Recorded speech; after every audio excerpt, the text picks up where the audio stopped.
Primera de Pedro, capítulo 4, versículo 10 dice: cada uno ponga al servicio de los demás el don que ha recibido, como buenos administradores de la multiforme gracia de Dios. Aquí el apóstol Pedro parte de una premisa muy importante, y es que está convencido de que cada creyente tiene al menos un don dado de Dios, con el cual puede, poniéndolo al servicio de los demás, colaborar en el establecimiento y la extensión del reino de Dios. Y de la misma manera el apóstol Pablo en 1 Corintios capítulo 7 dice: pero cada uno tiene su propio don, y recalca, procedente de Dios, uno de cierta manera y otro de otra manera. De lo que quisiera hablar brevemente para que nos centremos es de la importancia de la colaboración para establecer el reino de Dios. Porque todos tenemos algo que compartir. Dios nos ha dado dones para servir al reino de Dios, al pueblo de Dios y al mundo necesitado. Y es muy importante que tengamos marcado eso. En Romanos, fijaos, Pablo les vuelve a remarcar y les dice: digo pues a cada uno de vosotros, por la gracia que me ha sido dada, que nadie tenga más alto concepto de sí que el que deba tener, más bien que piense con sensatez, conforme a la medida de fe que Dios repartió a cada uno.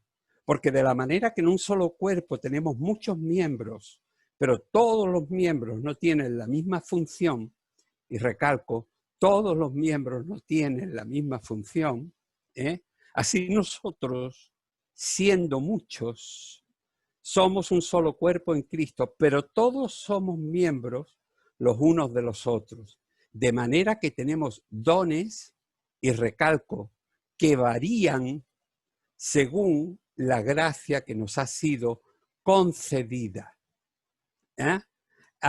Lo primero que quisiera que tuviésemos muy claro es que el don que hemos recibido cada uno es un regalo de Dios. Aquí es llamado una medida de fe, pero es algo que no parte de nosotros, ni es nuestro. Es un don dado por Dios mismo. Lo que indica que el Señor ha elegido a alguien para dárselo, viendo la capacidad y la disposición de cada uno de nosotros para colaborar con Él en lo que es la edificación de su iglesia. Podríamos decir, emulando a aquel siervo de los profetas al que se le cayó el hacha, y estoy hablando entre gente que conoce la palabra, que él terminó diciendo: era prestada. Es decir, lo que tenemos es algo prestado, y ojalá que no se nos olvide nunca. Dios no nos da dones en propiedad, ni para uso propio o para alcanzar el reconocimiento de los demás. Los dones son para servir a otros, para servir al reino, para extender el reino. Y es muy importante que aprendamos que lo que tenemos nos ha sido concedido, dado, entregado, prestado. Es decir, esa serie de términos me encantan porque nos enfrentan a una realidad. No, el importante no soy yo, sino quien me lo ha prestado, quien me lo ha dado, quien me lo ha concedido, quien me usa con él.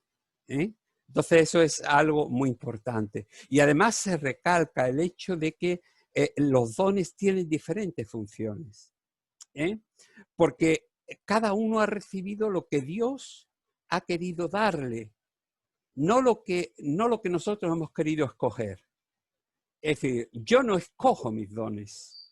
Yo tengo que ser consciente que es Él el que escoge los dones con los que quiere utilizarme a mí. Eso es algo que no debemos perder nunca de vista, porque eso nos ayudará a entender cómo servir al Señor mucho mejor. Es el Espíritu Santo, dice 1 Corintios capítulo 12, el que reparte a cada uno en particular, y recalco, como Él designa, no como yo quiero, Yo no puedo llegar al Señor y decirle, Señor, quiero el don de sanidad y dámelo ya, que quiero sanar a media España. No, no, es Él, que si ve que yo estoy en el momento, en el sitio, en la necesidad y dentro de su voluntad, me tome y me use para su gloria, conforme Él quiere, porque es Él el que designa y es Él el que dice quién quiere, con quién quiere trabajar y cómo quiere trabajar. Os quiero contar una fábula y empezaremos como aquellas historias antiguas que nos contaban de chicos, que era el Érase una vez. Érase una vez un país que se llamaba Ubilandia. Era una región próspera cuya principal producción era el vino. Era el mejor vino de todo el mundo. Era un país muy pequeño, apenas 22.000 habitantes, en las que cada casa tenía unos pocos viñedos de excelente calidad, porque la riqueza de aquel país era el vino tan apreciado en todo el mundo.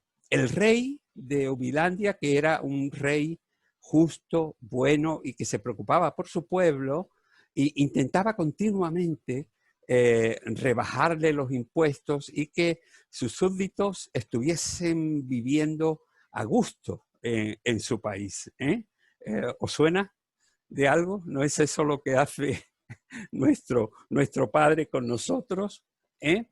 Y después de hablar con sus jefes de gabinete, decidió hacer una rebaja de impuestos después de hacer un estudio de cómo podría sostenerse el reino. Y decidieron que solamente trayendo de cada familia, de las 22.000 familias, trayendo una jarra de 2 litros de su buen vino y mezclándolo junto, harían el mejor vino del mundo y nadie más tendría que estar sometido al pago de impuestos. Así lo hicieron, el rey preparó todo lo que era aquella gran fiesta y en medio de la fiesta, en una gran cuba, la gente se fue acercando muy humildemente para echar lo que era su jarra de 2 litros de buen vino. Y el rey decidió probar la mezcla de todos aquellos vinos pensando que sería pues lo mejor del mundo. Así que sacó una copa, la probó y dijo, esto no sabe a nada.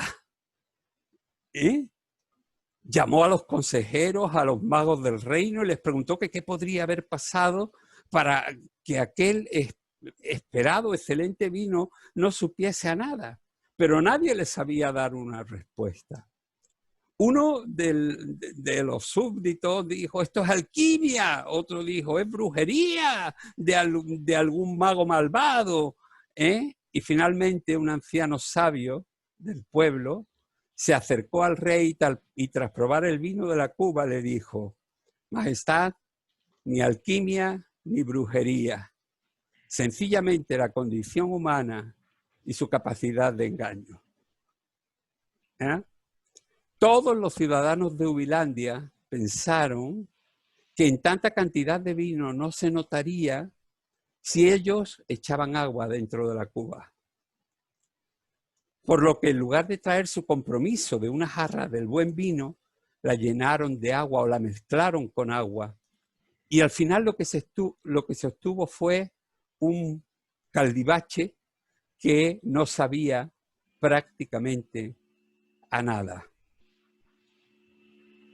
Pertenecer al reino de Dios implica no solamente ser beneficiario de las ventajas del reino, sino también ser responsable de los deberes del mismo. Y esto es algo que tenemos que transmitir a nuestras iglesias. A todos nos gustan las ventajas y en muchas ocasiones hablamos de nuestros derechos, entre comillas. Pero, ¿y los deberes? ¿Qué deberes estamos cumpliendo para con el reino? Es que en el reino de Dios no hay deberes, en todo reino los hay. En el reino de Dios evidentemente también. A todos nos encanta recibir, pero ¿qué estamos dispuestos a dar? Es mucho más importante delante de Dios saber lo que estamos dispuestos a dar que lo que queremos recibir. En Ubilandia, un poquito de todos, cada uno poniendo en común el don que Dios les había dado a través de la tierra y sus viñedos, hacía mucho. Era suficiente. Nadie perdía lo suyo, solo cedía algo de lo que había recibido. Y el reino de Dios es de la misma manera. Cuando tú entregas algo, cuando tú pones al servicio de los demás, como hemos leído en Primera de Pedro, el don que has recibido, tú no pierdes nada. Al contrario, estás participando dentro de lo que es la gran obra de Dios, la extensión del reino de Dios.